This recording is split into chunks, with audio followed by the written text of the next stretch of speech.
भागवत नमन स्वीकार।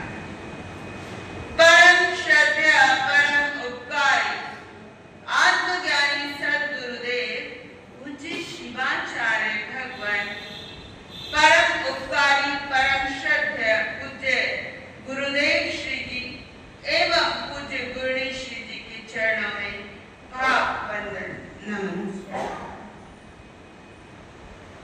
आप सभी भव्य आत्माओं की भव्यता को मेरा प्रणाम स्वीकार। गुरु कृपा से जो कुछ भी सीख पा रहे हैं उसे कुछ देर आपके समक्ष रखने का यथासंभव यथाशक्ति भाव प्रयास धर्म प्रेमी बंधु माता एवं बहन,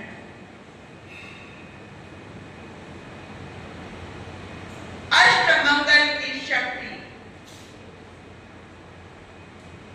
पूरे ब्रह्मांड में फैली हुई है। जहां पर भी 8 मंगल होते हैं वो पूरे वातावरण को नकारात्मकता से सकारात्मक ऊर्जा में परिवर्तित करते हैं। जैन दर्शन में भी इसका बड़ा महत्व है। फेंग शुई ने भी इसके प्रतीक चिन्हों को स्वीकार किया है। स्थान स्थान पर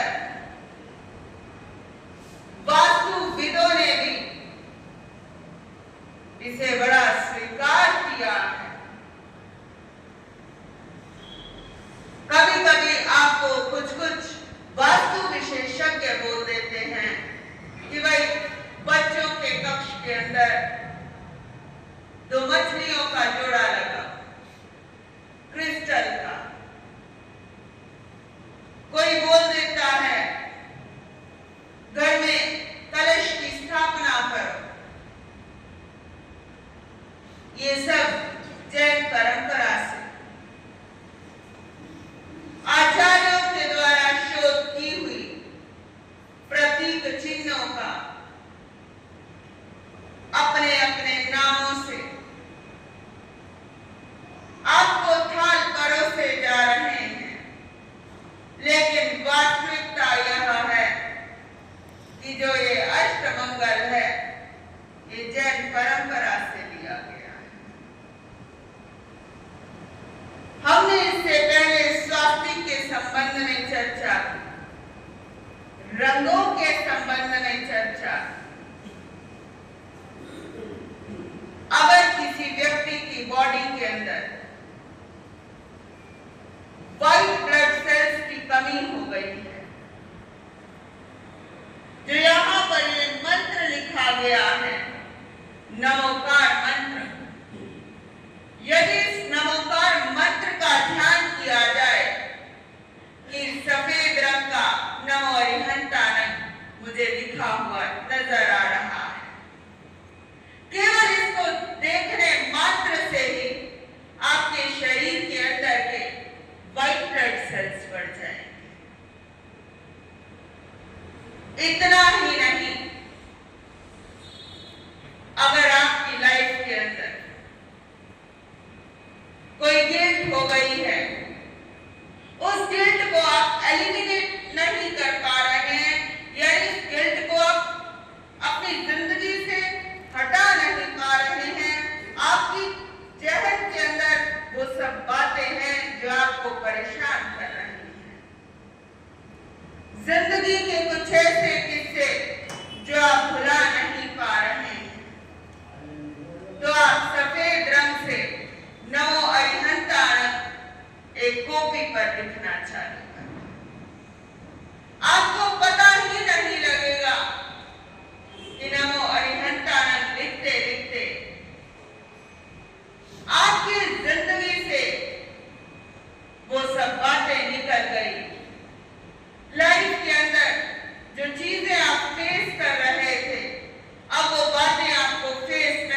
से आप लिखें। लाल रंग के लिए लाल रंग मार्केट में अवेलेबल है। फिर आता है आचार्यों का पीला रंग। यदि आप पीले रंग से केवल नमो आयर्याणम लिखते हैं तो कार्य में दक्षता मिलती है, कार्य कुशल होते हैं। अब महिलाओं को होता है कि भाई मैंने खाना परफेक्ट नहीं बनाया, घर के सदस्य कमी पेशी निकाल रहे हैं मेरी, तो आपको क्या करना है? नमो आयर्याणम पीले रंग से लिखना है। किसी आर्टिस्ट ने कोई ड्राइंग ड्रॉ की लेकिन उसको संतुष्टि नहीं हो रही, कार्य करके संतुष्टि नहीं हो रही। अब कार्य की सेटिस्फैक्शन के लिए यानी परफेक्शनिस्ट होने के लिए एक किसी चीज के अंदर स्पेशलाइजेशन होने के लिए आप पीले रंग से नमो आयर्याणम लिख सकते हैं। नमो आयर्याणम का ध्यान भी कर सकते हैं। फिर आता है हरा रंग। हरा रंग जीवन के अंदर हरियाली लाता है। जो लोग प्रकृति के निकट रहते हैं, जो लोग हरियाली के निकट रहते हैं, वो सदा खुश रहते हैं, जीवन हरा भरा रहता है। आपको ख्याल होगा पुराने समय के लोग, कुछ स्थानों पर आज भी ऐसी परंपराएं हैं, यदि कोई व्यक्ति अस्पताल में एडमिट है तो वहां पर क्या लेकर जाओ? हरे रंग के फल इत्यादि लेकर जाते हैं, जिससे वो व्यक्ति हरा भरा हो जाए, स्वस्थ हो सकते हैं। जो आपकी इंटरनल फिजिकल बॉडी है ना, इंटरनल फिजिक है, अंदर हमें लगता है कि खून चल रहा है, लेकिन अपोलो हॉस्पिटल दिल्ली के डॉक्टर ने बताया कि अंदर से जो शरीर है, शरीर का काफी ज्यादा हिस्सा जो है अंदर से हरा है। फिर समझ आया कि शास्त्र के अंदर भी आया है कि आपकी देह के अंदर भी निगोद है, आपकी देह के अंदर भी अनंत काय वाले जीव रहते हैं। तो शरीर के अंदर वैसे भी अर्थ एलिमेंट इंपॉर्टेंट है, ग्रीन कलर बड़ा इंपॉर्टेंट है। हरे रंग को बैलेंस करने के लिए आप नमो उवर्छायाणम हरे रंग से एक कॉपी के अंदर लिख सकते हैं। इसी नमोकार में बहुत शक्ति है, इतनी शक्ति है ये साकार से निराकार बना सकता है। अलौकिक सुख तो इससे प्राप्त होते ही हैं, इससे हमें लोक तो आपको मिला ही, लेकिन जो लौकिक इच्छाएं हैं वो आपकी अपने आप ऑटोमेटिकली पूरी हो सकती हैं। जितनी आप धर्म आराधना कर सको उतनी ही उत्तम है। सावन और भाद्रे के माह के अंदर आपको धर्म आराधना करनी चाहिए। विशेष रूप से ये जो मौसम है, जो ये वातावरण है, जो ये आपको क्लाइमेट मिला है, इस मौसम के अंदर जितनी आप आराधना कर सको उतना अति उत्तम होता है। फिर उसके बाद आया नीला रंग। नीले रंग से यदि आप नमोकार लिखते हैं तो आपके शरीर की कुछ ग्रंथियां होती हैं वो ढीली पड़ने लगती हैं, कुछ गांठें होती हैं जो हर एक के जीवन में होती हैं। वही गांठें यदि डिसॉल्व ना हो पाए तो समय के साथ साथ वही कैंसर का रूप धारण कर लेती हैं। वही गांठें नीले रंग से नमो लोए सब सामूहिक लिखने से वो गांठें डिसॉल्व हो सकती है। यदि आप टाइमली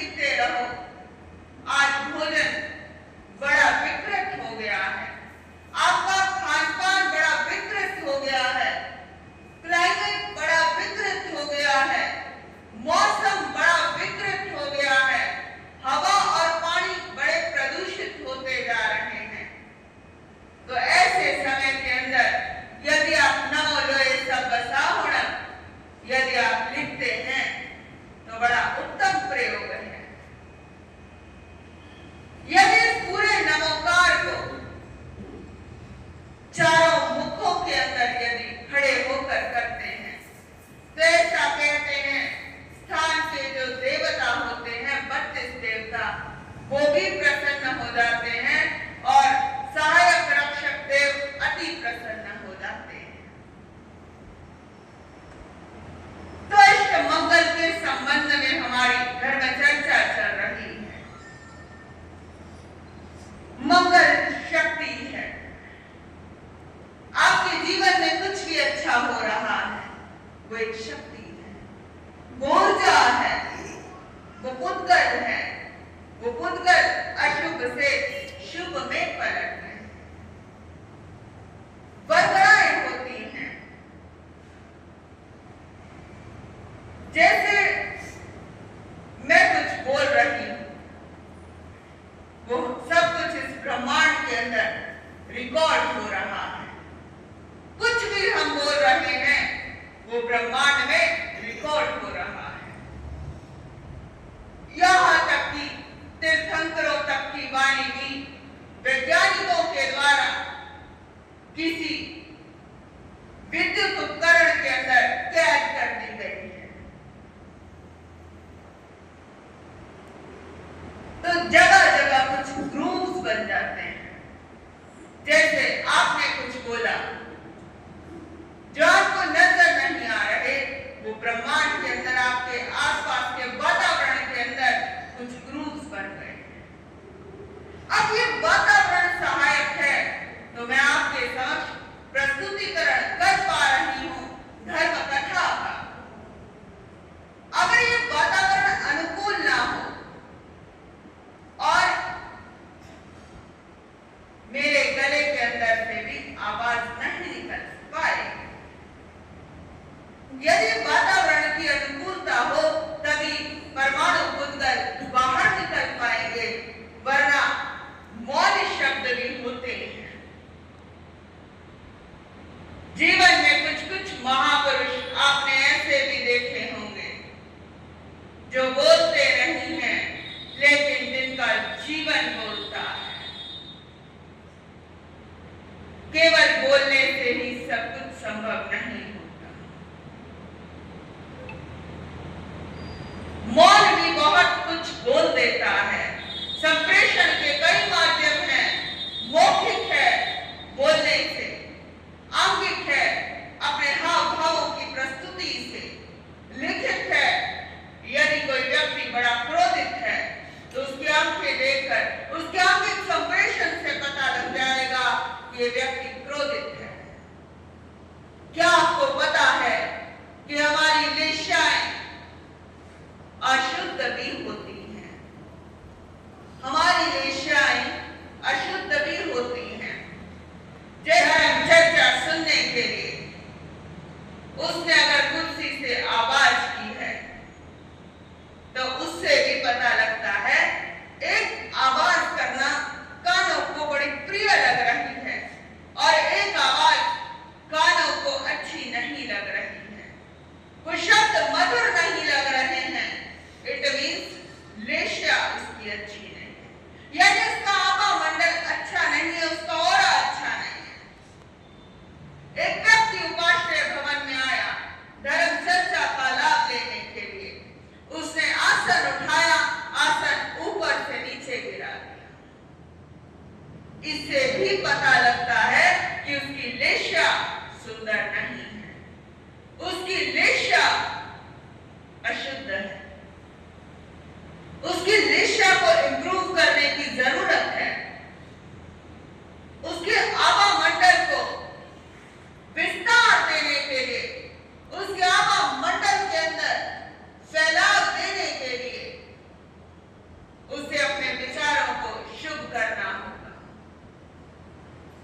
जितने शुद्ध विचार उसके जीवन के अंदर आएंगे उतना ही सुंदर उसका जीवन होगा। जीवन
लेकिन ये मंगल अमंगल में पलट सकता है। ज्ञानी फरमा रहे हैं, ये मंगल अमंगल में पलट सकता है। वातावरण सकारात्मक है, लेकिन नकारात्मकता में पलट सकता है। बच्चा बीमार हो जाए, अचानक बाढ़ आ जाए, फेरे लेते लेते आग लग जाए, तो सारा का सारा वातावरण नकारात्मक विधियों में पलट सकता है।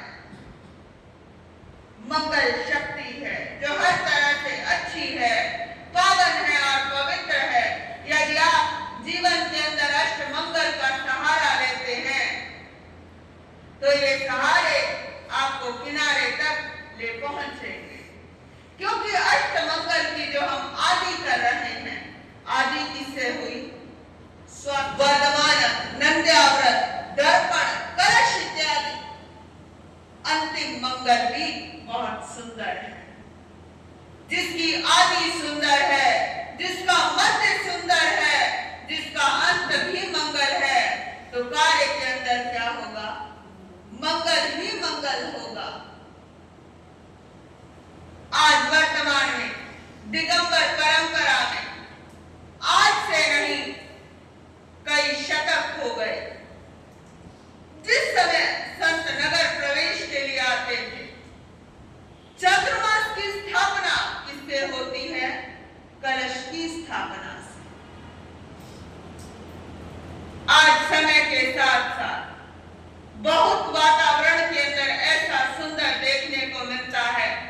श्रीमद् भागवत कथा का जब वाचन होता है तो उस समय भी क्या होता है? महिलाएं कलश इत्यादि की यात्राएं निकालती हैं। अब तो श्वेतांबर परंपरा के अंदर भी स्थान स्थान पर कलश इत्यादि की यात्राएं हमें देखने और सुनने को मिलती हैं। तो कलश भी क्या हुआ? मंगल हुआ। मिरर मेडिटेशन, दर्पण ध्यान, ये प्रारंभ से चलता आ रहा है। ये भी क्या है जी? मंगल है। आज के समय में तो दर्पण इत्यादि देखने को नहीं मिलते हैं, एक आध शीशा घरों में देखने को मिलता है। बाकी शीशे तो देखने को मिलते हैं जो ग्लास इत्यादि होते हैं, लेकिन मिरर वाले शीशे कम देखने को मिलते हैं। लोगों के पास समय का अभाव है, मोबाइल में ही कैमरे को ऑन किया, फ्रंट कैमरे को, उससे ही लोग करने लगते हैं। मिरर के अंदर भी बड़ी ताकत भी है और मिरर के अंदर भी आपकी सकारात्मकता लेने की भी ताकत है। अधिक समय तक दर्पण के आगे खड़ा नहीं होना चाहिए, अधिक समय तक दर्पण के आगे बैठना नहीं चाहिए। इस जगत में मैंने बताया था कि पेड़ के अंदर बहुत शक्ति है। पेड़ पर डायरेक्ट ब्रह्मांड की एनर्जी सारी की सारी आ रही है। दर्पण पर बुरी एनर्जी भी आ रही है और अच्छी एनर्जी भी आ रही है।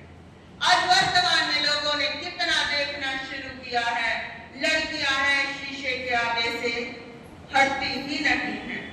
प्राचीन समय में तो किसी के चेहरे पर पिंपल्स, झुर्रियां या स्किन प्रॉब्लम, फेस इत्यादि पर फंगल इन्फेक्शन हो गया, होठों पर फंगल इन्फेक्शन हो गया, ये सब देखने में नहीं आता था। लेकिन आज के जमाने में ये सब आपको देखने को मिलता है। लोग अक्सर डर्मेटोलॉजिस्ट के पास जाए रहते हैं, अक्सर ये आपको सब कुछ देखने को मिलता है। तो मैं आपसे यही कहूंगी, दर्पण मंगल है, लेकिन दर्पण को लगातार देखना भी उत्तम नहीं है, क्योंकि दर्पण पर ब्रह्मांड में फैली जो नकारात्मक ऊर्जा है अधिक आती है। जैसे वास्तुविद इत्यादि कह देते हैं कि भाई अंडाकार शेप के अंदर दर्पण को घर के बाहर लगाओ, दर्पण को घर के बाहर लगाओ, अंडाकार शेप देखने में आता है। यदि किसी की रसोई के अंदर किसी प्रकार का वास्तु दोष है तो घर के ऊपर दर्पण लगा दो, उस कक्ष के ऊपर, रसोई घर के ऊपर, जो चौखट के ऊपर अंडाकार शीशा लगा लो, उसके अंदर सारी नकारात्मकता उसके अंदर प्रवेश हो जाएगी। एक घर देखा मैंने जहां पर जैसे ही शीशे लगते थे, वो घर के जो शीशे होते थे वो टूटने लगते थे। लगभग मैंने उस श्राविका से कहा, दिल्ली अरिहंत नगर की बात है, मैंने उस महिला से कहा, मैंने कहा मनी जी आप प्रवचन में नहीं आते, कहती महाराज हमारे मिस्त्री नहीं सांस ले रहे। मैंने कहा इतना तो कोई काम नजर नहीं आ रहा कि मिस्त्री मतलब पूरा दिन ही लगे रहे। वो महिला कहने लगी कि देखिए महाराज मिस्त्री इत्यादि आ रहे हैं, प्रतिदिन यहाँ शीशा लग रहा है लेकिन शीशे क्रैक हो रहे हैं। अब जब वहां का ऑरा चेक किया गया किसी ऑरा विशेषज्ञ के द्वारा, वहां का ऑरा ही अच्छा नहीं था, नेगेटिविटी से भरा हुआ था। उस महिला ने लगातार कई दिनों तक अखंड इसी महामंत्र नवकार का जाप जब करवाया, वहां का ऑरा शुद्ध हुआ। वही काम जो महीनों हो गए थे होते हुए, वही काम कुछ ही दिनों के अंदर हो गया। सुनने का भी बड़ा गहरा प्रभाव है। सुनने से हमारे भीतर ज्ञान पैदा होता है, सुनने से हमारे भीतर आत्म जागरण होता है, हमारे भीतर वैराग्य की भावना पैदा होती है। मंत्र को सुनने मात्र से भक्ति की भावना हमारे भीतर बढ़ती है। तो वैराग्य का भी बड़ा फल है और मंत्र की साधना का भी बड़ा फल है। कुछ मंत्र किए जाते हैं बोलकर, कुछ मंत्र किए जाते हैं मध्यमा में, ना बोल रहे हैं ना ही होठ बंद है। बैटरी मध्यमा पश्चिम, ये विधियां हैं मंत्र को जपने की। अभी कुछ समय पूर्व किन्हीं जैन संतों से मिलना हुआ था। उन संतों से मैंने कहा मंत्र साधना के बारे में आप बताइए। उन्होंने मंत्र साधना के बड़े गहरे प्रयोग बताए। कहने लगे मंत्र का पूरा पूरा जो संबंध होता है वो मन से होता है। मंत्र का पूरा संबंध किससे होता है जी? मन से होता है। उसका संबंध आत्मा से उतना नहीं होता। यदि हम आत्मा के साथ जुड़ते हैं तब वो मंत्र साधना बन जाता है आत्मा की। जैसे एक मंत्र है सच्चिदानंद स्वरूपोहम, मैं बोल रही हूं सच्चिदानंद स्वरूपोहम, सच्चिदानंद स्वरूपोहम, सच्चिदानंद स्वरूपोहम। इन शब्दों का भी बड़ा महत्व है, इन शब्दों का भी बड़ा महत्व है। सत्य, आनंद और चित्त, सत्य चित्त और आनंद ही मेरा स्वरूप है, इसका अर्थ है। लेकिन जब ये आत्मा के साथ जुड़ता है तभी आत्मा की साधना बन जाता है। यदि वो मंत्र तक है तो मंत्र का कनेक्शन मन के साथ है। उन महाराज ने बताया कि जैसे पुराने समय के अंदर गुंबद इत्यादि होते थे, गुंबद इत्यादि होते थे, वो पूरी की पूरी जो होता था वो उसके अंदर उसकी ऊर्जा नमो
ध्वनि प्रतिध्वनित हुई, ध्वनि ऊपर गई, लेकिन ध्वनि का स्वभाव क्या है?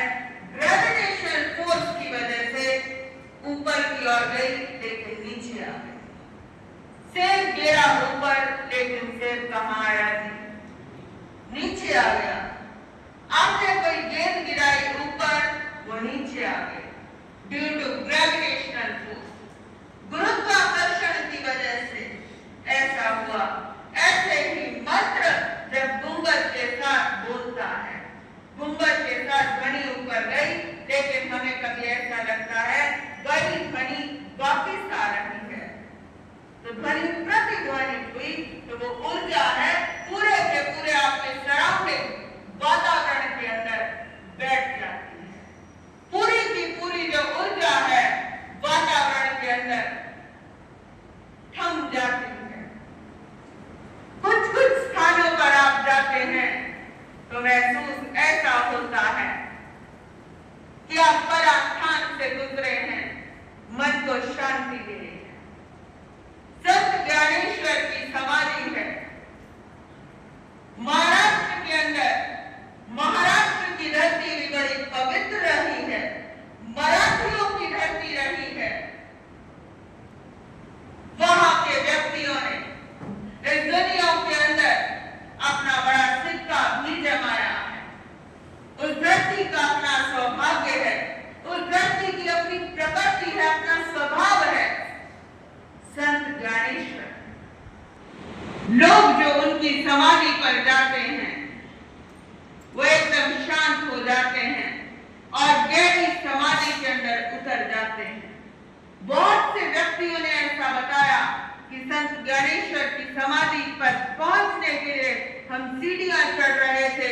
सीढ़ियां चढ़ते चढ़ते हम पता ही नहीं चला कि हम कौन सी अवस्था में पहुंच गए, और पहुंचने के बाद बड़ा आनंद सा महसूस हुआ, बड़ा आनंद सा अनुभव में आया। ये बड़ा चिंतन का विषय है, ये बड़ा चिंतन का विषय है, बड़ा गहरा विषय है, जहां ध्याता को ध्या की भी सुध ना रहे। ध्या भी थोड़ी देर लंबर की ओर पहुंच गए।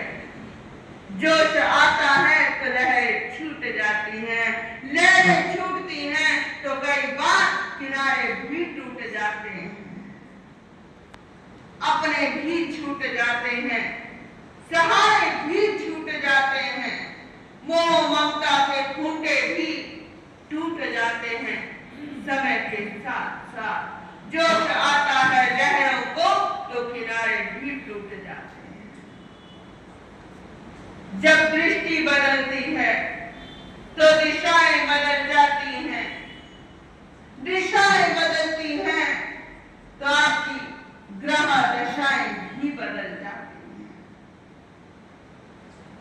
अब एक वातावरण के अंदर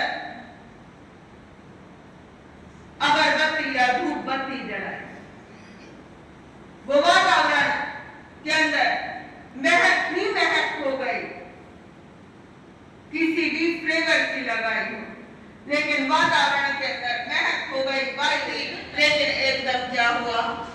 चित्त शांत हुआ। मेरे शिवाचार्य भगवान के जितने बार भी आप दर्शन करोगे, आपको ऐसा महसूस होगा उनकी सरलता और उनकी निर्मलता को देखकर कि हम तो बड़े शांत हो गए। हमारी चेतना के अंदर आनंद ही आनंद की वृद्धि होती जा रही है, समृद्धि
आपका हो गया है आगे की धर्म चर्चा। आगे के समयों में हम आपके साथ करेंगे, भावनाओं के साथ। ओम अर्हम।